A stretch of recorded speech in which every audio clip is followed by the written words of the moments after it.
So ayan guys, ang lalaki ng mga alimango. Oh, Diyos ko. Diba? Laki ah.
A few moments later. Oh, ayan ang alimango guys. Dapat lutuin talaga yan siya agad-agad. Palapuan lang siya, babutangan mo siya kasi, no? Na. Perfect na kayo. Dili na sa timplahan sa. Dili. Hala na siya kasi. Amo ka lagi sa timplahan. Bisahon. Yung timplahan. Kuhan man na ni Sir, lahat man ni Sir, kaya yung butangan o kanang puso sa saging. Puso sa saging, butangan niya puso sa saging. Ito na, sosyalan guys. Galing pa po ito sa Butuan City. Punok. Ayan. Natunog daw si Agulaglag. Yan po ang igagaw ni Madam. Very pretty, generous, and sexy. Thank you. Taga ano na siya guys? Taga balloon. Taga balloon na siya guys. Muuli na po na siya karong 1. Kaya schedule niya sa anti-rabies. Ano niya? O pumunta kasi Musiin na siya guys o 5 months. Kasi ino.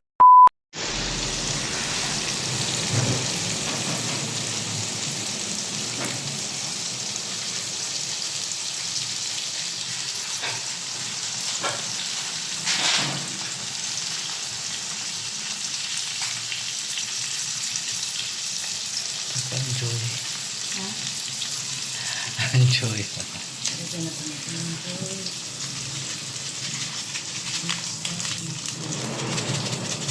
Magi magic sarap.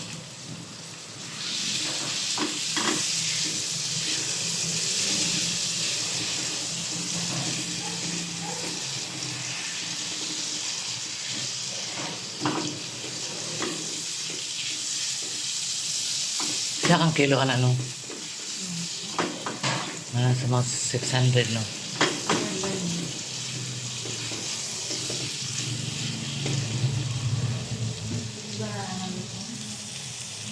A few moments later. Hello guys! Mga kasaranggaga vlog. So ngayon, andito kami ngayon sa rest house ni Madam Tucci. Ano kami guys, nag-trim kami sa mga tinanim namin mga putas ba.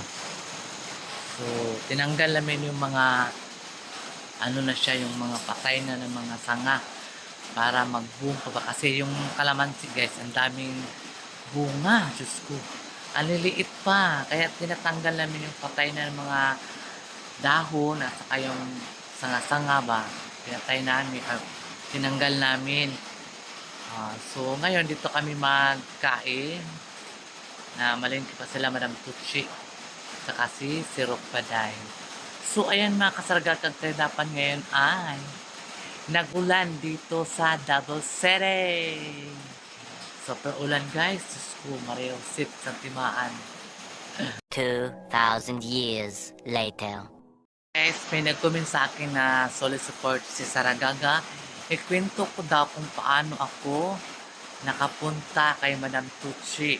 So, ganito po yan. Unang-una, doon po ako nakatira sa bahay ng kapatid ng mama ko. Doon sa Tangnanan, Mabini, Davao de Oro. Ang dati ko, ang trabaho ko kasi guys, ay nag-home service ako. Nagariban, kulay, nagagupit ako guys.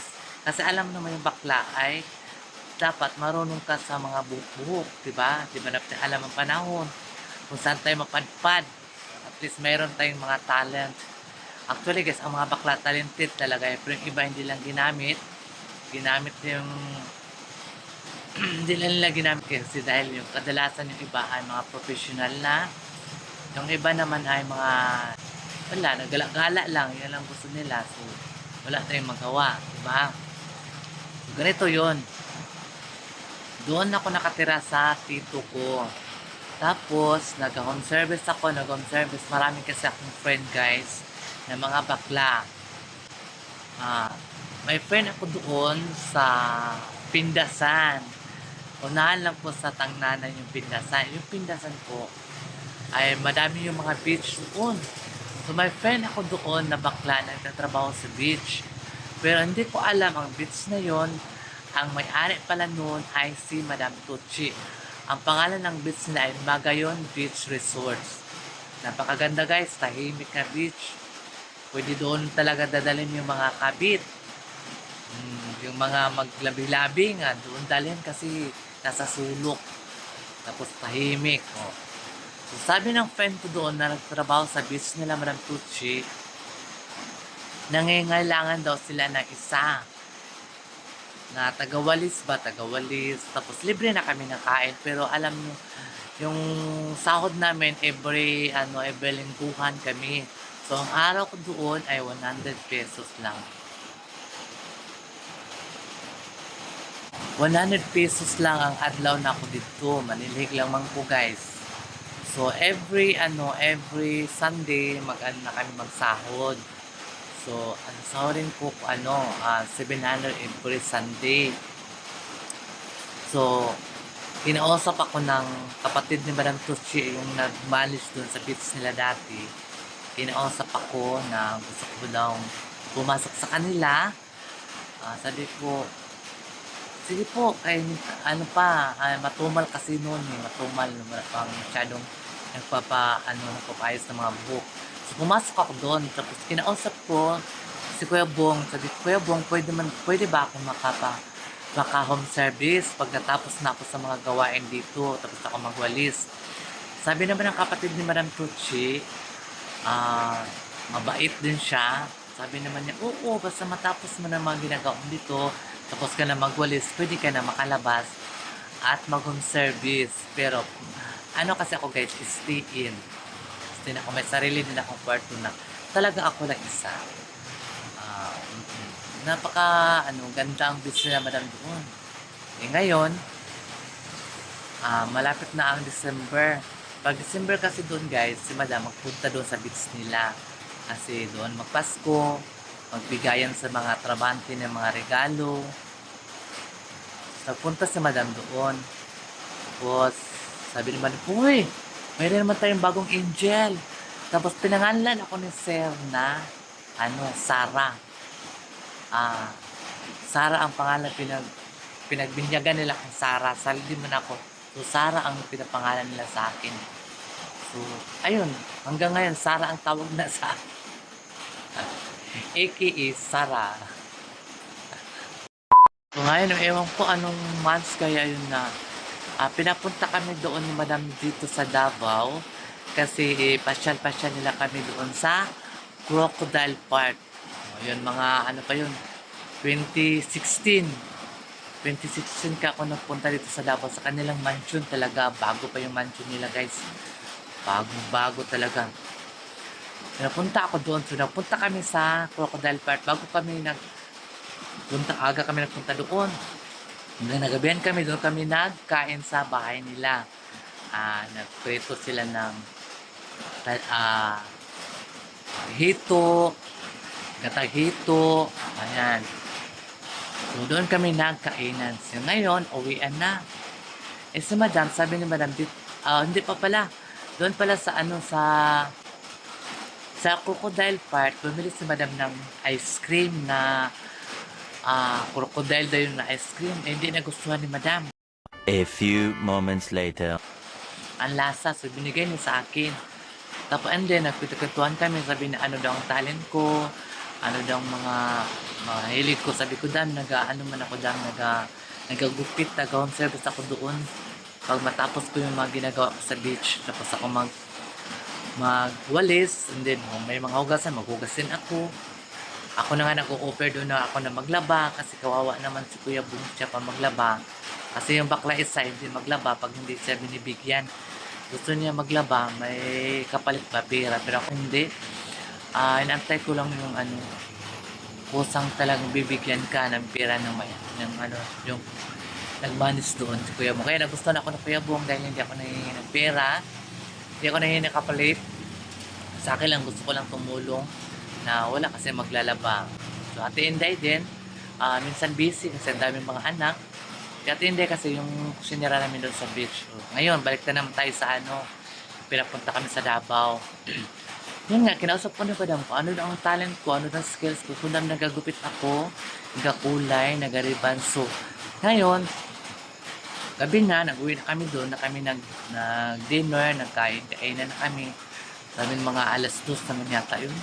Mag-uwi na kami sa beach kasi tomorrow, work na naman. Sabi ni Madam, huwag ka muna umuwi Sara. Ewan ka muna dito. Sabi ko, Madam, wala akong dalang damit.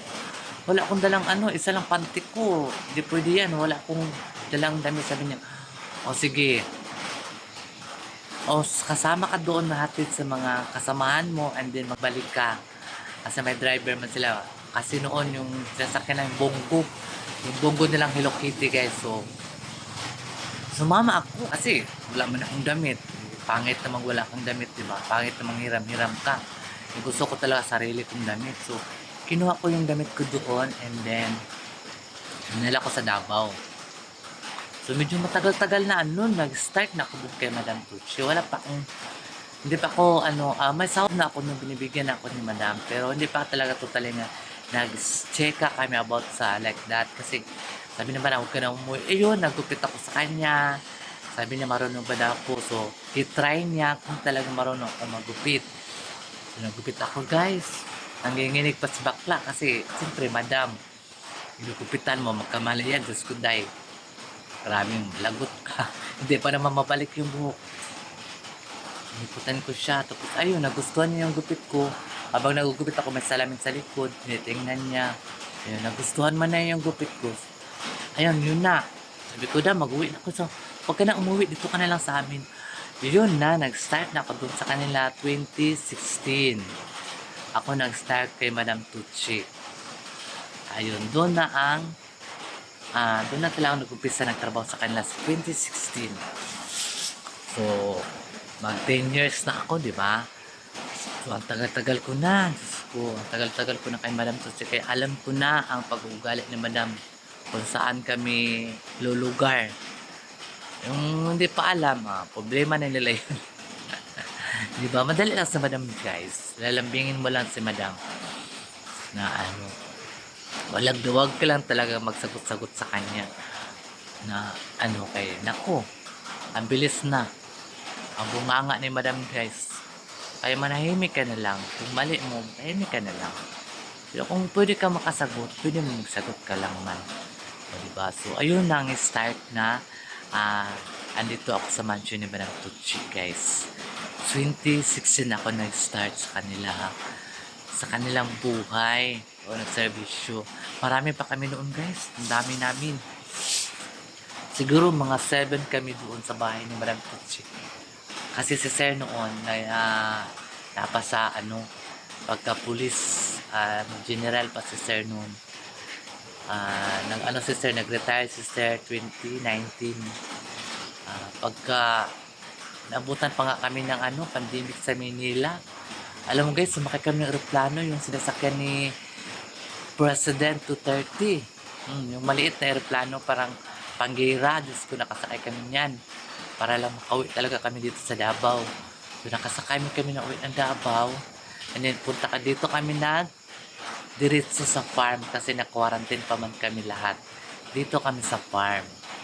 Quarantine kami dito sa farm. So, very enjoy yung quarantine namin guys kasi pagdating namin dito, naggawa kami ng garden, nagtanim kami ng mga gulay. Ang daming nagawa namin nung pandemic, kasagsagan ng pandemic. So, ayun na mga tumutubo na may mga bunga na yung mga nyog, yung tinanim namin yung pandemic. Ang bilis ng panahon, no? Ang bilis talaga ang panahon. Kaya, habang nabubuhay pa tayo dito sa mundo, kailangan natin na kung anong gusto natin magtanim-tanim tayo ng mga gulay, di ba?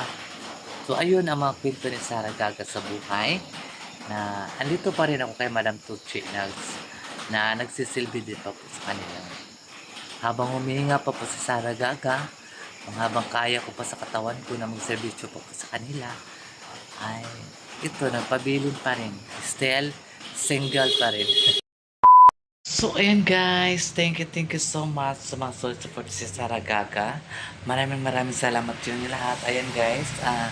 Here na kami ngayon sa mansion. Kaya galing kami doon sa sa farm. Kasi tinignan namin yung mga tinanim naming mga prutas. My God. Napakasaya guys pa. Kung bakit yung namin ba, yung puno ng avocado ay namulaklak na po siya guys. 5 years na po kasi siya, namulaklak na. Yung unang-una pa pong tanim na avocado. So, namulak na siya. So very happy makita mo talaga yung mga tinanim mo noon na hindi mo akalain na na pala siya, magbunga na siya. So, ganyan talaga guys. Kung magsikap tayo magtanim, hindi natin akalain na magbunga na pala siya. Magbunga na yung mga tinanim na mga prutas. At saka alam nyo guys, yung pomelo ko doon, pangalawang harvest ko na ng pomelo. Yung una guys, isa pala yung bunga niya. Isa pa lang. Pangalawa, kung hinarvest kasi ni Sir yung pomelo na hindi pa masyado hinog, 4 yun ang tamis-tamis guys. Kung talagang naghinog pa yun, kasi maglaki pa kasi yun siya guys. Ang pomelo, kaya lang kinuha ni Sir, baka maunahan pa si Sir sa magnanakaw. Kasi walang doon kasi guys, walang ilaw. Baka kunin sa magnanakaw, hindi naman natin alam kasi alam ng mga yun. Ang panahon na yun guys, dami mga magnanakaw, diba? So, inunahan naguna na si Sir Guha. Dapat, di ba man to siya dapat kuwaon good. Kay, di naman siya masyado hinog. Pero matamis na siya guys. So, ayan, so maka-happy no na makita ni mo mga tinanim mo. A few moments later. So, ayan guys, siguro magbalik na naman kami bukas doon sa farm. Kasi magtanim na naman kami ng mga nyug doon sa mga gilid-gilid pa. Yung parang tawag doon, rendero. Magtanim pa kami doon ng mga lubi na maliliit, mga nyug na maliliit pa yung halimbawa yung mga buko pandan, aromatic na lubi, napakatamis ng tubig nun. Maliit lang siya guys, mga 5 years, mamunga na siya. Katulad yung pinapakita ko sa inyo, banan yung tinanim namin yung pandemic. So, 2019 namin tinanim. So, nakakain na kami ngayon. Ang dami ng bunga, o di ba? Kunting lang talaga guys, kunting tiyaga lang na lagay natin ang galing sa puso ang pagtanim para ang itinanim natin ay mamunga ng marami. So, di ba yan mga kasaragaga? So, bukas break na naman kami kasi may tanim naman kami doon. Tanim ko yung atis na kulay kulay purple na atis. Galing kasi yun sa ibang bansa, galing yun sa Vietnam. Binigay kay Madam. Tapos gano namin yung lison niya, yung puto niya, seedlings namin, tinanim namin. So dinala ko kanina, hindi namin natanim kasi sobrang lakas ng ulan kanina guys. So ang nagawa lang namin kanina ay nagluto kain. Tapos ang dami na mga doon guys. Tapos yung mga tubo guys, ang dami ng mga tubo, ang haba. So napakatamis pa ng tubo. Yung tubo na green ba na parang may pula-pula sa ano. At saka may yung tubo din na ano, parang black na siya. Tamis. Galing pa yun dun sa ano guys, sa Kiblawan. Sa tauhan ni Madam, hiningi namin. So ngayon, ang dami na. Bilis kasi maganda ang lupa kasi doon guys. Maganda ang lupa doon. Magtanim ka ng mga prutas. Mabilis mag-boom. Lalo na kung lagyan mo ng mga fertilizer. Diyos ko. Ang bilis mag-boom guys. Sobra. Sobra talaga. So ayan guys. Kailangan lang talaga natin magsikap para makita natin yung mga pinaghirapan ba? Diba? Ma-happy ka eh. Sobrang happy mo talaga pag nakita mo yung mga tinanim mo na namunga na, nakain mo na, o di ba? Kaysa wala kang natanim, wala kang makain, wala kang gusto kang makain ng putas, wala kang makuha kasi wala kang mang tinanim. Kailangan talaga tayo magtanim at magtiyaga at alagaan ng maayos katulad ng pag-alaga natin sa ating mga magulang. Ganun lang yun. And I thank you. Bye-bye mga kasaragaga.